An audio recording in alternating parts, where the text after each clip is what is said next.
আসসালামু আলাইকুম প্রিয় শিক্ষার্থীবৃন্দরা, আজকে কমপ্লিটিং সেন্টেন্সের বাকি অংশটা তোমাদের সাথে শেয়ার করব। তো আগের দিন আমরা লেস্ট, স্কারলি, হার্ডলি, আনটিলটা দেখেছিলাম। আজকে দেখাবো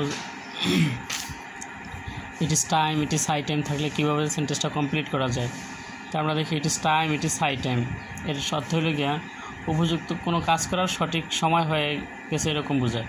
যে ইট ইজ হাই টাইম শব্দের অর্থ হলো কোনো কাজ করার সময় সঠিক হয়ে গেছে এরকম বোঝায়। তখন ইট ইজ হাই টাইম, যেমন উদাহরণ দিয়ে রাখছি কয়েকটা, যেমন it is high time to read. তাহলে কী করে যায়, it is high time to, এখানে টাইমের পরে যখন ইট ইজ হাই টাইম এরপরে একটা টু বসবে। টু বসানোর পরে যে কোনো একটা ভার বসাইতে হবে, এটার সাথে সঙ্গতিপূর্ণ। যে it is high time to read, আবার it is high time to eat, এটা খাওয়ার সময় হয়েছে। It is high time to go, এখন যাওয়ার সময় হয়েছে। It is high time to come, এটা আসার সময় হয়েছে। It is high time to say, এটা বলার সময় হয়েছে। It is high time to eat, এটা খাওয়ার সময় হয়েছে। এটা টুর পরে কি একটা প্রেজেন্ট ফর্ম ভার বসাইতে হবে, আর টুর পরে যে কোনো ভার বসাইতে সেটা কি প্রেজেন্ট ফর্ম হইতে হবে। It is high time we changed our bad habit, এটা আমাদের খারাপ অভ্যাস ত্যাগ করার সময় হয়েছে। তাহলে যে এখানে যদি সাবজেক্ট দেওয়া হয়, যেমন উই সাবজেক্ট দিচ্ছি, উইর পরে কী হবে, যে এখানে যে ভার্বটা বসানো হবে সেই ভার্বটা হবে past indefinite tense, past form দিতে হবে। যেমন চেঞ্জের পাস্ট ফর্ম কি, চেঞ্জড। যেমন it is high time we changed our bad habit. তাহলে যদি সাবজেক্ট বসে তাহলে পরবর্তী ভার্বটা বসাতে প্রেজেন্ট পাস্ট ফর্ম, আর যদি টু বসানো হয় তাহলে পরবর্তী ভার্বটা হবে কি, প্রেজেন্ট ফর্ম। টু বসালে পরবর্তী ভার্বটা হবে প্রেজেন্ট ফর্ম। যেমন it is high time, it is high time, it is right time, this time. এরপরে টু বসালে ভার্ব হবে প্রেজেন্ট ফর্ম, আর এরপরে যদি আমরা সাবজেক্ট বসাই তাহলে ভার্ব হবে কি, পাস্ট ফর্ম। তাহলে এই যে এখানে দেখা যাচ্ছে উই বসাইছি এখানে সাবজেক্ট, তারপরে ভার্বটা দিয়ে চেঞ্জের পাস্ট ফর্ম কি, changed. We changed our bad habit, it is high time we changed our bad habit. তাহলে ছিল it is high time, it is time, এটার কমপ্লিট সেন্টেন্সের উপায়। তারপরে আমরা আরেকটা দেখতে যাবো যে প্রোভাইডেড দ্যাট, প্রোভাইডিং দ্যাট এর অর্থ, শব্দের অর্থ কি, যদি, ইফের নাই। তাহলে এটা থাকলে কী করতে হবে, এটার সাথে সঙ্গতিপূর্ণ একটা বাক্য লিখতে হবে আমাদের। যেমন he will shine in life. যেমন প্রোভাইডেড, এরপরে কি, প্রোভাইডের পরে একটা কি সাবজেক্ট বসাতে হবে। সাবজেক্ট বসাইলে এখানে যে সঙ্গতিপূর্ণ হতে হবে। সাবজেক্ট বসালে পরবর্তী ভার্বটা প্রেজেন্ট ফর্ম দিলেই হবে। এখানে ফিউচার ফর্ম আছে নাকি, প্রেজেন্ট ইনডিফিনিট টেন্স হবে। তাহলে আমরা যদি এখানে প্রেজেন্ট ইনডিফিনিট টেন্স দিই, যেমন কি, যে he works hard, he will shine in life provided he works hard. যদি কঠোর পরিশ্রম করে তাহলে জীবনে সে উন্নত করতে পারবে। আবার I will agree provided that he completed it. আবার এটা পাস্ট ফর্ম হবে টু কমপ্লিটস ইট। তাহলে কি, এটা যদি future indefinite tense, future indefinite সাবজেক্টের পরে উইল বসে এবং তারপর হয় প্রেজেন্ট ফর্ম। প্রোভাইডেড দ্যাট, এবার হি কমপ্লিটস ইট। যে তাহলে কি, যে এখানে প্রোভাইডেড দ্যাট অথবা প্রোভাইডিং দ্যাট অথবা প্রোভাইডেড একই শব্দের অর্থ। তাহলে যেটাই বসানো হোক না কেন তারপরে পাওয়াটা হবে প্রেজেন্ট ইনডিফিনিট টেন্স। আমরা প্রথমে যে ইফ দিয়া করছিলাম, ইফ প্রথম অংশ প্রেজেন্ট টেন্স, পরের অংশ ফিউচার ইনডিফিনিট টেন্স, ঠিক সেমভাবেই এই কাজটা করতে হবে।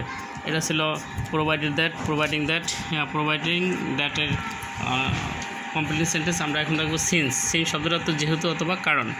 তাহলে সিন্সের প্রথম অংশ যদি প্রেজেন্ট ইনডিফিনিট টেন্স হয়, পরের অংশ হবে পাস্ট ইনডিফিনিট।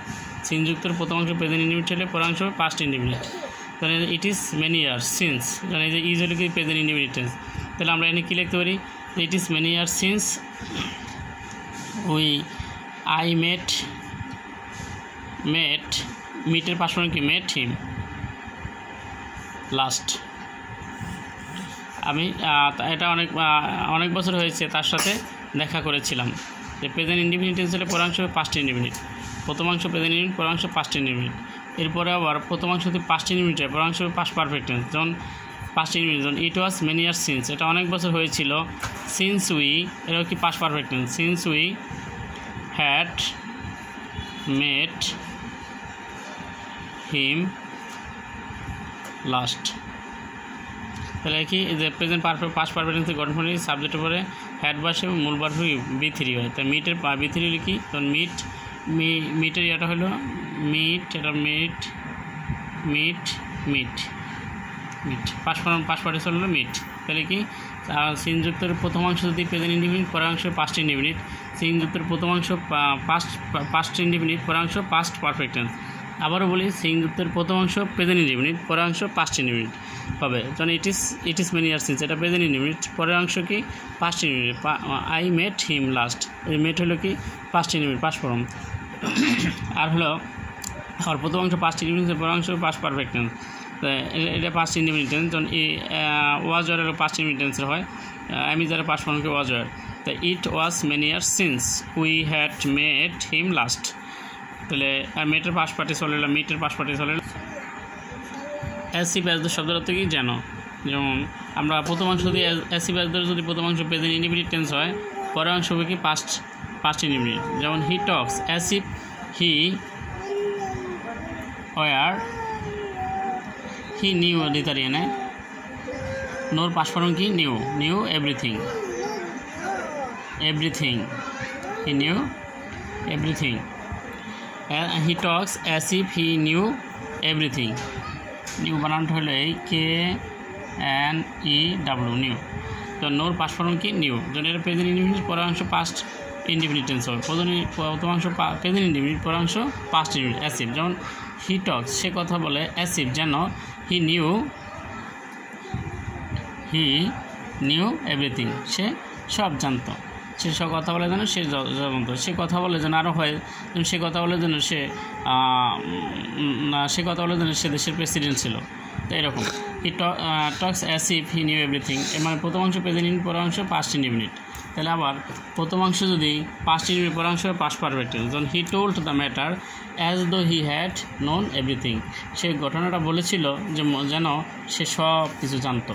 প্রথম অংশ যদি প্রেজেন্ট পাস্ট ইনডিফিনিট টেন্স হয়, পরের অংশ পাস্ট পারফেক্ট টেন্স। এই যে টেলের পাস্ট ফর্ম কি টোল্ড, এটা আছে পাস্ট ইনডিফিনিট, যার কারণে এটা হচ্ছে কি past perfect tense. Past perfect structure কি সাবজেক্টের পরে হেড বসে, মূল ভার্বের B3। তাহলে অ্যাসিভ যুক্ত এটা হলো, এবং অ্যাজ লং অ্যাজ যতটুকু বা যতক্ষণ। যে এরপর আমরা দেখতে পারি অ্যাজ লং অ্যাজ হতে কি যতটুকু অথবা যতক্ষণ। তাহলে এটাটা কী হবে, এটার যেই বাক্যটা থাকবে তার সাথে সঙ্গতিপূর্ণ একটা বাক্য লিখতে হবে। যেমন হি ওয়ার্কড হার্ড, সে কঠোর পরিশ্রম করেছিল। As long as he could, সে যতটুকু পারেছিল বা যতক্ষণ পেরেছিল। He could as long as হতো যতক্ষণ অথবা যতটুকু। তাহলে কি এইখানে পাস্ট ইনডিফিনিট আছে, এখানেও পাস্ট ইনডিফিনিট দিতে হবে। আবার আল্লাহ উইল বি উইথ আস, আল্লাহ আমাদের সাথে থাকবেন। As long as our aim is honest, যে আমাদের উদ্দেশ্য যতক্ষণ পর্যন্ত সৎ হয় ততক্ষণ পর্যন্ত আল্লাহ থাকবেন। তার মানে কি যতক্ষণ বা যতটুকু, অ্যাজ লং অ্যাজের শব্দের অর্থ। তাহলে প্রথম অংশ প্রেজেন্ট পারফেক্ট, প্রথম অংশ যা থাকবে তার সাথে সঙ্গতিপূর্ণ একটা বাক্য লিখতে হবে। এখানে কোনো টেন্সের নাই যে প্রেজেন্ট ইনডিফিনিট পাস্ট ইনডিফিনিট এরকম কোনো কিছু নাই, এটার সাথে মিলে যেন এমন একটা বাক্য বসাইতে হবে, তাইলেই হয়ে যাবে ইনশাল্লাহ। তাহলে অ্যাজ লং অ্যাজ শব্দের অর্থ হলো যতটুকু যতক্ষণ, এর সাথে পরবর্তী বাক্যটা মিল করে লিখতে হবে, সঙ্গতিপূর্ণ বাক্য যেন হয়। এই ছিল তোমার অ্যাজ লং অ্যাজের যতটুকু। তো তারপর আমরা আরেকটা নিয়ে করি যে সেটা হলো কি টু এবং টু। এটাতে আমরা যদি করি তাহলে কী হয়, যেমন he is too weak to work. তো এরপরে টুর পরে ভার্বটা কী হবে, প্রেজেন্ট ফর্ম হবে। যেমন he is too weak to work. এরপরে তাহলে আমরা যদি এনআসি the man was too old, লোকটা খুব বৃদ্ধ ছিল। টু ওয়ার্ক, সে এত বৃদ্ধ ছিল যে সে হাঁটতে পারতো না, এরকম। যেমন আরও যেমন the work is very too hard to carry, বা the load is very heavy to carry, যেমন বোঝাটা খুবই, আরও দেখা যায় বোঝাটা খুবই ভারী বহন করার জন্য। তাহলে টুযুক্ত প্রথম মূল কথা হইল টুযুক্তের প্রথম অংশে যদি টু থাকে আর এরপরে টুর পরে একটা ভার বসাইতে হবে, সেই ভারটা হবে কি প্রেজেন্ট ফর্ম, তাহলেই হয়ে যাবে। এটার পরে একটা ভার বসবে এই টুর পরে, এনে টুর পরে ওয়ার্ক বসাইছি, আরও সঙ্গতিপূর্ণ আরেকটা যে কোনো ওয়ার্ড বসাইলে সেন্টেন্সটা হয়ে যাবে। এই ছিল টু এবং টুযুক্তের। আর এটা হলো সো এবং সো দ্যাট। এটার অর্থ হলো কি প্রথম অর্থ প্রেজেন্ট ইনডিফিনিট টেন্স হয়, পরের অংশ হবে সাবজেক্টের পরে, সাবজেক্ট বসবে ক্যান নট অথবা ভার্ব অথবা ভার্ব, এবং হলো ভার্ব বসবে এবং বাকি অংশ বসবে। প্রথম অংশ প্রেজেন্ট ইনডিফিনিট, পরের অংশ দ্যাট সাবজেক্ট ক্যান নট বসবে এবং ভার্ব হলো অবজেক্ট। তাহলে কি দ্য ম্যান ইজ সো ইল, তাহলে এরপরে বসবে কি দ্যাট, এরপর বসবে সাবজেক্ট, সাবজেক্ট কোনটা ম্যান, ম্যান এনে যেহেতু নাউন আছে এনে প্রোনাউন বসবে হি, নাউন থাকলে এখানে প্রোনাউন বসাইতে হয়।